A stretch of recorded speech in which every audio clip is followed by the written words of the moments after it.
I saw an article in the New England Journal of Medicine in August of 2000 about Pravachol, which is a cholesterol-lowering drug, reducing the risk of stroke.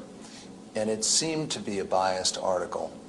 So I went through it very carefully, and then I got in touch with a research expert in Boston to review my critique of the article with him to see if he agreed with me. So he went through it point by point and said, yes, he thought I was right. He didn't see anything wrong with my analysis. So I asked him if he would be interested in writing a paper with me. I thought it would be very powerful if a practicing family doctor and a research expert wrote a paper together to help to immunize practicing physicians from the growing commercialism in even our most respected journals. He said to me, well, I'd rather not. I do a little consulting for the drug companies, and I'd rather not get involved.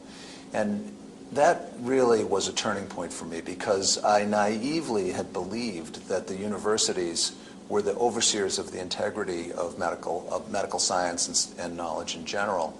And that showed me that there's enough drug influence in our best researchers so that the oversight function was no longer functioning.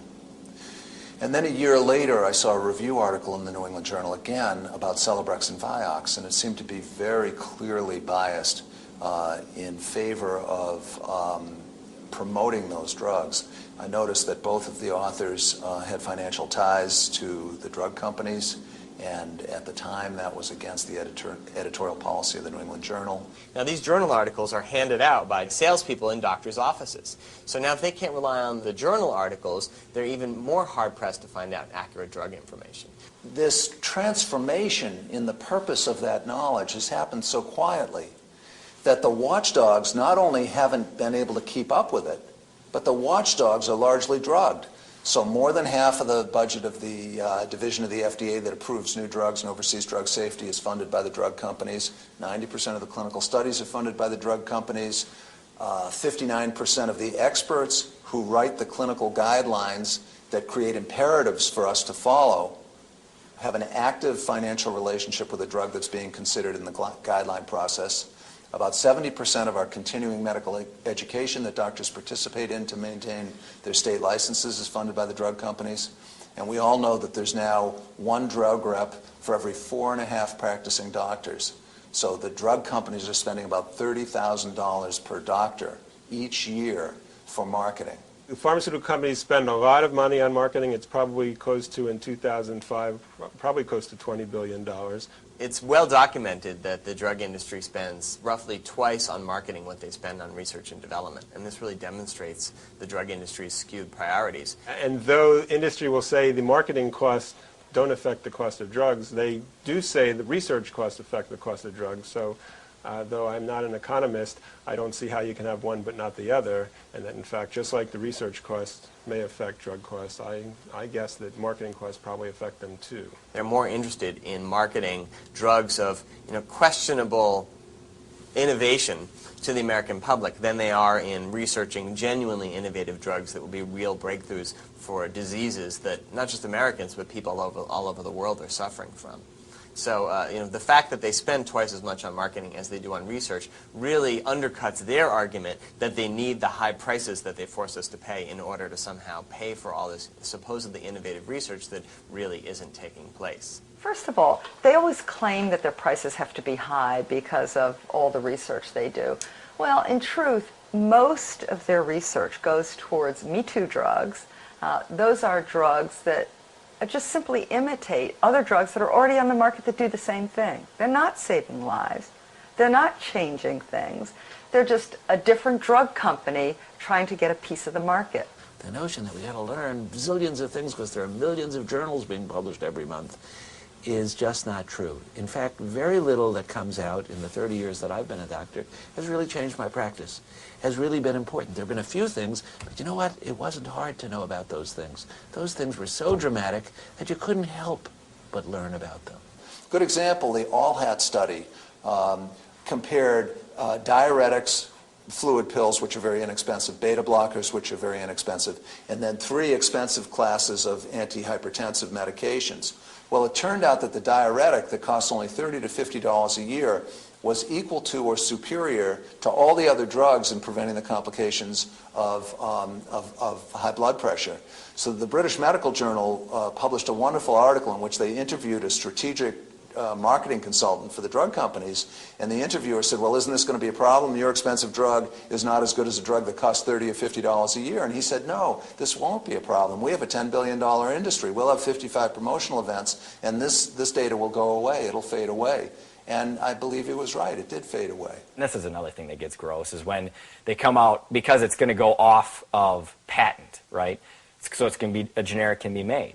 Well, they just switch the formula ever so slightly, so we get 3 more years of exclusivity to the drug, and we can still charge our premium prices. Nexium, we have all seen the TV ads for. It's the so-called healing purple pill. And many people know that it is a successor to Prilosec, which was the original purple pill. The main difference between Nexium and Prilosec is the yellow stripes they added to Nexium and the price. Now, Nexium is 7 times more expensive than Prilosec. The piece of information that AstraZeneca is not too anxious to publicize is that there is basically little or no medical difference between those 2 drugs. Basically, Nexium is a chemical mirror of the active ingredient of Prilosec. It's called an isomer. They've taken pains to try and portray it as though it's different, but they haven't really been able to do so. In fact, the main studies they did to demonstrate that it was somehow superior really didn't do a fair comparison. They compared a 40 milligram dose of Nexium to a 20 milligram dose of Prilosec. And even when they did that, the differences were really marginal at best, and in one of their studies, no difference at all. When they put them head-to-head, 20 milligrams of Nexium against 20 milligrams of Prilosec, there was no difference. If they were to say, look, I'm making the 19th version of this same drug that never worked in the first place, we have older drugs that are even cheaper than all of them, and they're just as good, and what's more, it isn't even a disease, we're just making it up. Shyness is now social phobia or something like that. If they were to say that this is really just about making money, they wouldn't make a lot of money. So they're smart enough to know that the way to make money is to convince us. When I say us, I mean at all sorts of different levels, that this is really about a noble search for science and health. Objective, cutting-edge science coming out of the top universities in this nation is often marketing dressed up as science. You know, you can put lipstick on a pig, but it's still marketing. Supposedly, the web opens up medical information so people can do their own research. But studies show that about 80% of the material that people find on the web about medical care is commercially motivated, whether or not it's identifiable as such. And there are a number of groups on the internet that look like these bona fide, disinterested patient groups that would only want the best thing that's right for them. And you come to find out that they're 100% funded by a drug company. Unfortunately, the FDA currently only requires, when you are seeking to have a new drug approved, that you show that that drug is better than a placebo. In other words, that the drug is better than nothing. That's really not very useful information for the doctor. They don't require that drugs be compared to each other. And that's a huge gap in our medical system. And other countries do require that drugs show that they're an improvement over what already exists, and do research to show how they stack up against each other.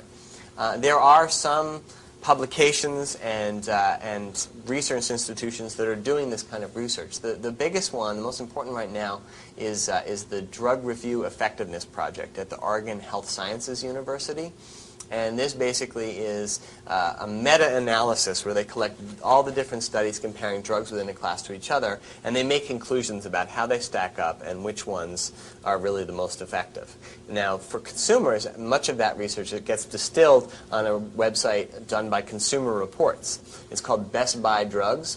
And they do essentially for drugs what they've done for years for refrigerators and vacuum cleaners and other products, which is tell you within a particular, say, group of heartburn drugs, which one is the best buy, the most effective for the money. So things like that are really important resources. And that website for the Consumer Reports Best Buy Drugs is crbestbuydrugs.com. Even when physicians could see through some of this stuff, even when they could say, you know, this isn't right, the drug companies would do an end run around the doctors and go straight to the patients with direct-to-consumer advertising.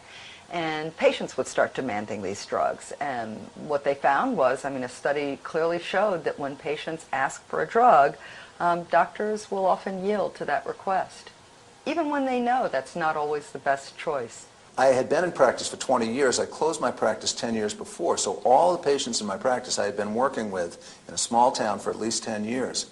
There were many of my own patients that I could not convince that these drugs weren't better. They would come in asking for Vioxx and Celebrex, and I would say, look, I know as much about this as anyone in the country who's not working in the drug companies, and these are not better drugs. And my patients would say, well, I saw them advertised, or even more emphatically, my friend had them prescribed by a specialist, implying you're just a family doctor. And many people said, if you don't prescribe them for me, I'll go to another doctor who will. And I could not convince people that I was looking at the original research and that it showed that the drugs were more dangerous. The reason 20 million people took Vioxx